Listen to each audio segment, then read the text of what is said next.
It says the clock was set to 17 minutes to midnight, the farthest it has ever been set in 1991, following the culmination of the Cold War and the signing of the Strategic Arms Reduction Treaty by the U.S. and Soviet Union.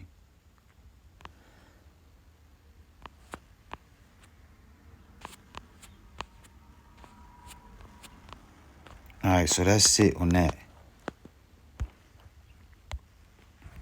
But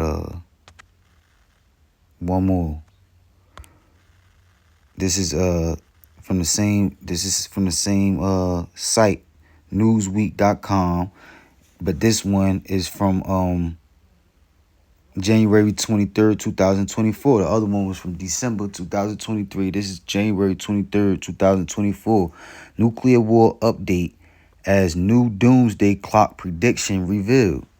It says the doomsday clock has been officially reset and will remain at 90 seconds to midnight. The decision was made by the Bulletin Science and Security Board, SASB, in consultation with its board and sponsors, which includes 9 Nobel laureates,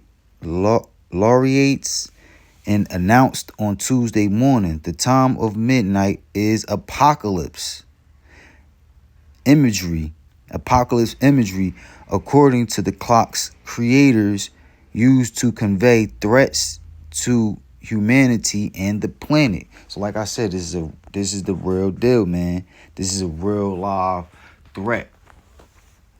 And it don't get no realer. Created by the Bulletin of the Atomic Sciences and in existence since 1947, the clock has become a global visual representation of the various potential calamities that can hinder both humanity and the world at large.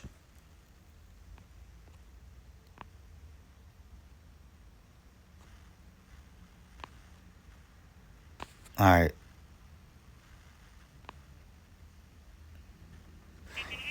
And in any event, the notion that somehow this what I wanted to this is what I wanted to grab from this article, really.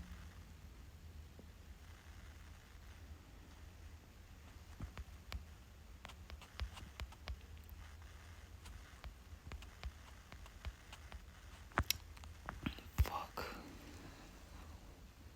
I think it was in the other one. They were showing the clock. All right.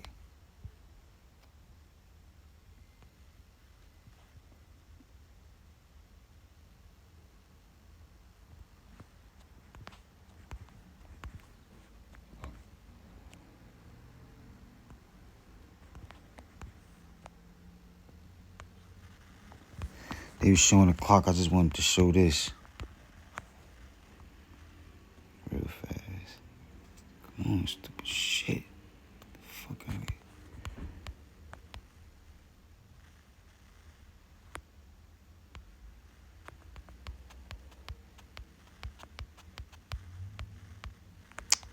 What the fuck, man? Salakia, man. I gotta get this shit together. Was it this USA Today? Yeah, it was this USA Today.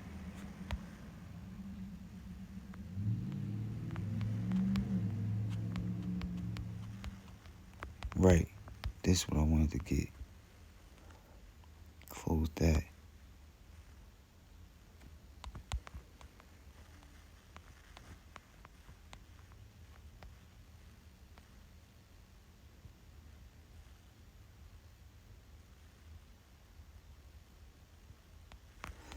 All right, so this is from USA Today.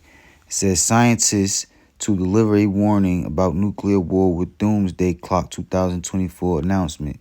This was published January 13th, 2024. It's almost that time again. Time for the annual update of the Doomsday Clock, the symbol of how close the world is to civilization ending catastrophe. Um,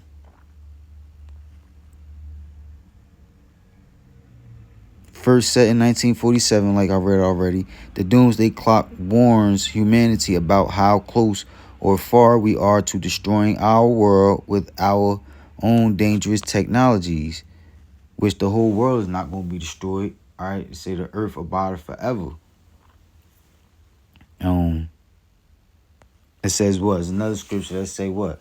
For Esau is the end of the world, and Jacob is the beginning of the world that followeth. All right, so once the nation of the Edomites is brought out of power, then our nation, the nation of the Israelites, which are you so-called Negroes, Latino American, Indians, again, I can't stress that enough, not for everybody.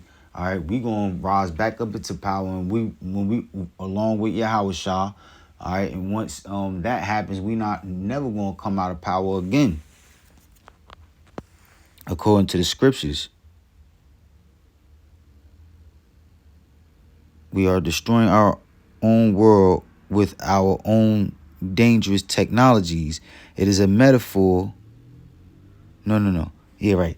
It is a metaphor, a reminder of the perils we must address if we are to survive on the planet, according to the Bulletin of the Atomic Scientists, which sets the symbolic time each January. So this is what I wanted to get, how the clock changed. All right. So right down here you see in 1943 it was set to 2 minutes. The U.S. tests its first hydrogen bomb in November 1952. In 91 it was set back to 17 minutes. The Cold War ends. U.S. and Russia reduce nuclear arsenals. Right, so that's when everybody started sleeping on the thought of nuclear bombs, um, being shot and destroying things, of impacting the world. 2019, shit start coming back. They set it back to 2 minutes. Lack of progress on nuclear risks and the dangers of climate change. Right, 2022 they knocked it down to 100 seconds. All right, continuing and dangerous threats posed by nuclear weapons, climate change, destructive technologies, and COVID-19. 2023, 90 seconds to midnight. So this clock is about to run out, man. But what? They not really they don't really know when set the clock at midnight. By the time we ready to set the clock at midnight, the nuclear bomb's gonna be mid-air already. Because what? The scriptures say no man know the time when the Lord gonna pass the ultimate judgment on this earth and allow Yahweh Shah to make his second return along with the chariots. All right, so I know I jumped around a lot, and I know it's not the best lesson, but Lord willing, this was edifying. I'm going to finish it up with this Isaiah 13. All right, but like I said, the point is to let it be known that this is a real live threat. All right, so much that they came up with a name, put it in Wikipedia for the stresses of the possibility of nuclear bombs being shot off and destroying the world. All right.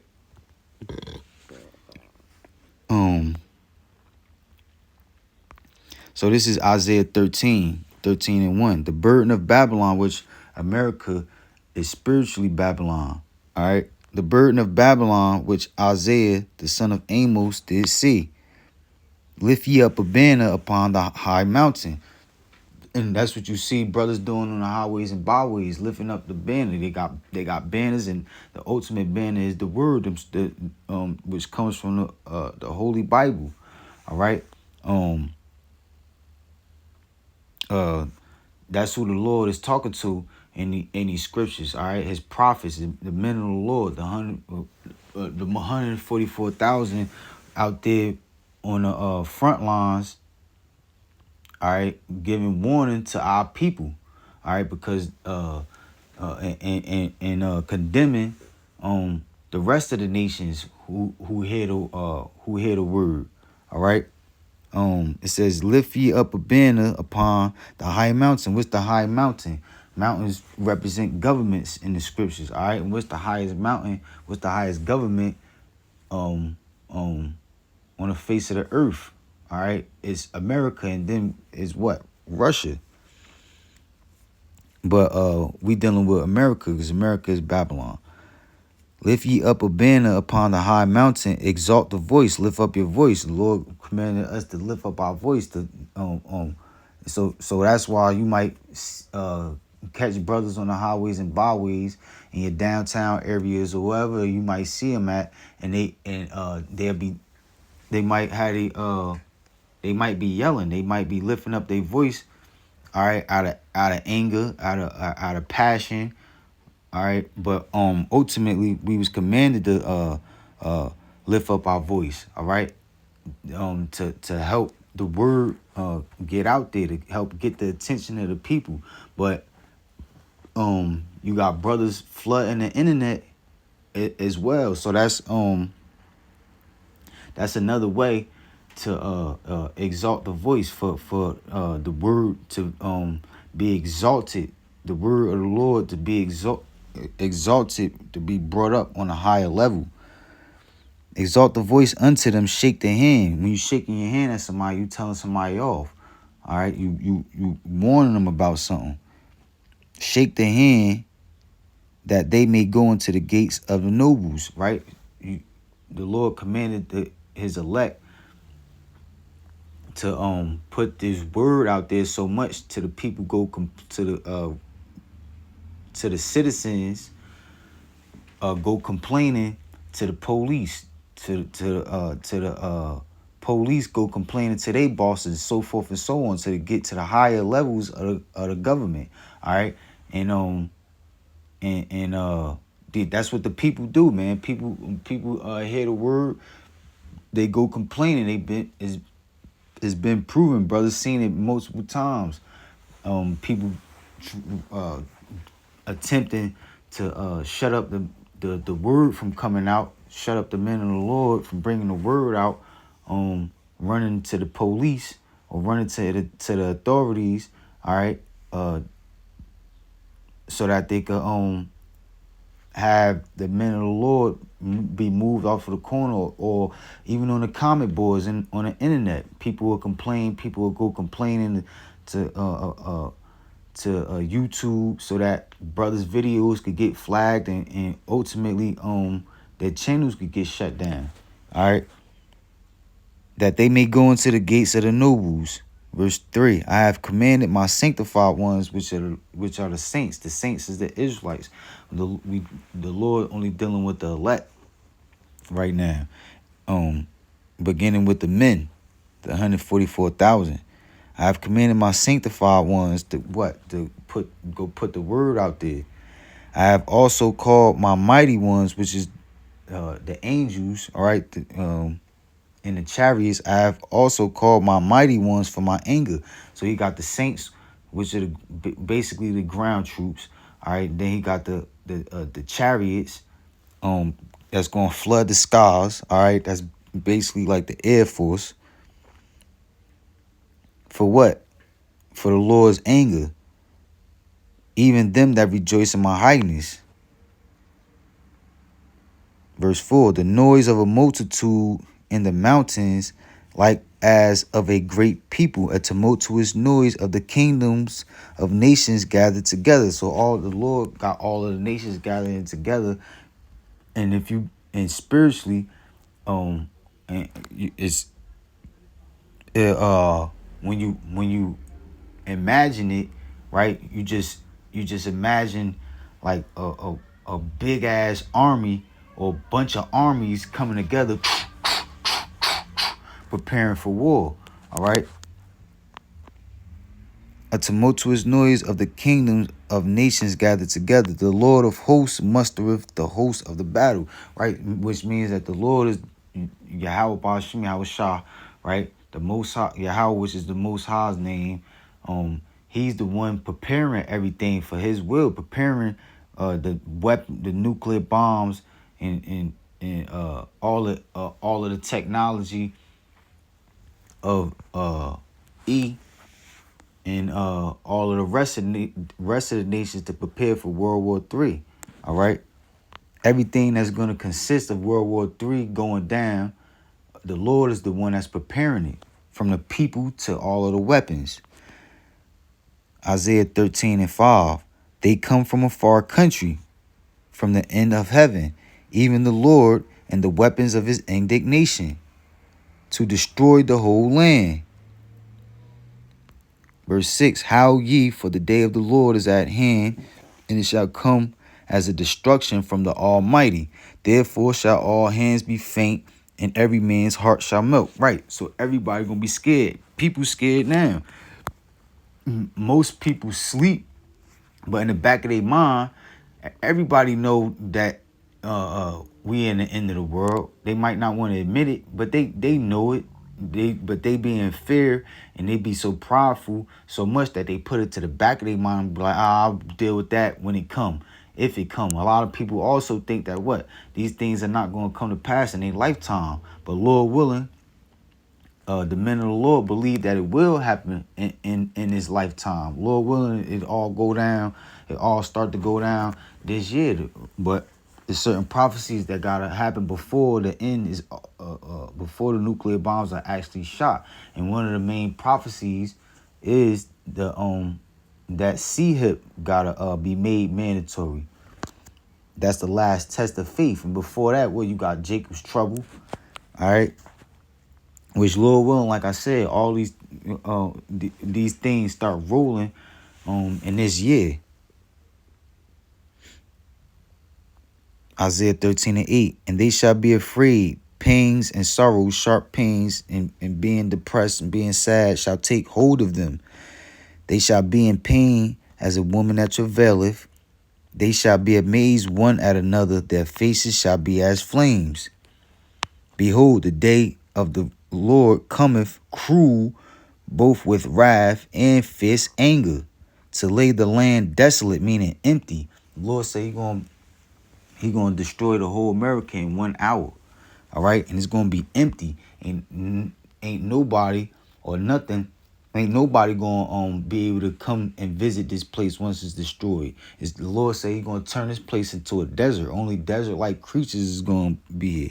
It says, and He shall destroy the sinners therefore out of it. Right, 2/3 of our people is going to be destroyed.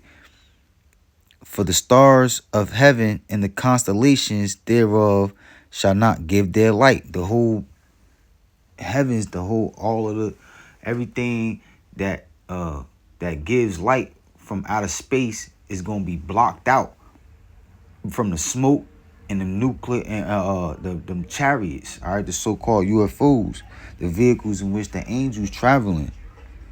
The sun shall be darkened in his going forth, and the moon shall not cause her light to shine. And I will punish the world for their evil, and the wicked for their iniquity. Who's the wicked? The nation of the Edomites. All right, the so-called white man, the devil in the flesh. All right.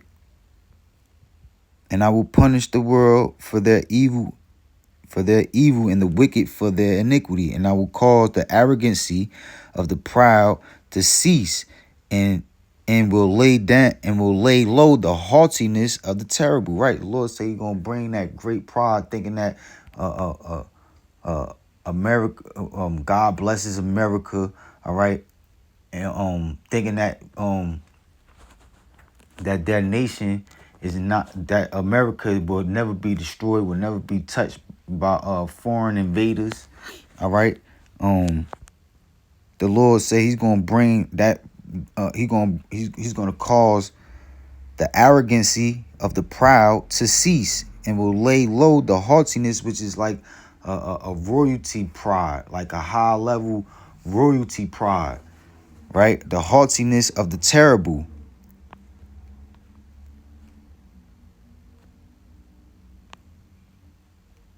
Right. And I'm gonna end it there, man. All right, so just one more time, going back to that nuclear anxiety, right?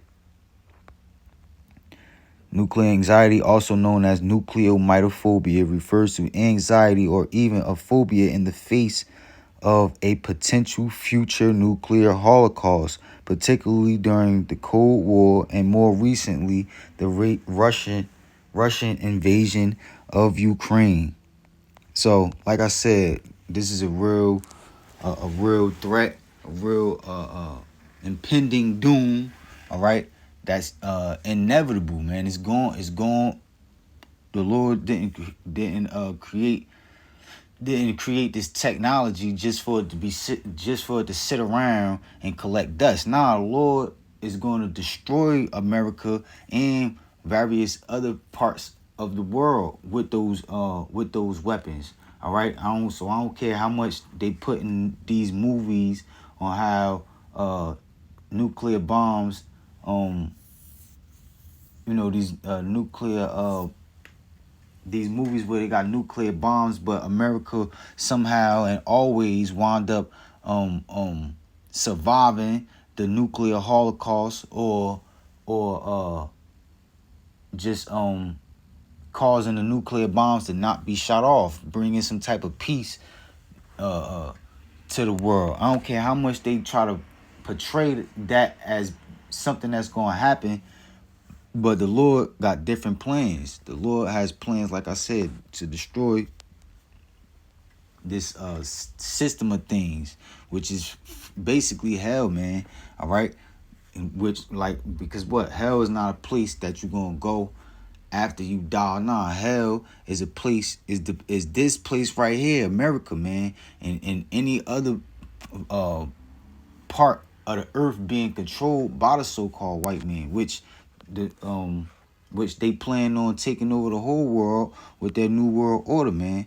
All right, which the Lord is not with. That's why he destroyed the Tower of Babel and broke up the languages, because he's not with all nations just being together on some without outside of the order that he planned from the beginning to set up on the face of the earth.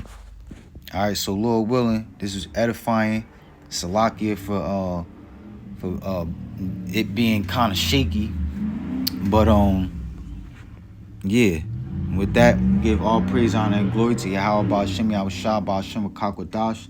Double honors to the apostles, bishops, and elders of Great Millstone. Double honors to my elder, to Zion, and Shalom to the hopeful elect.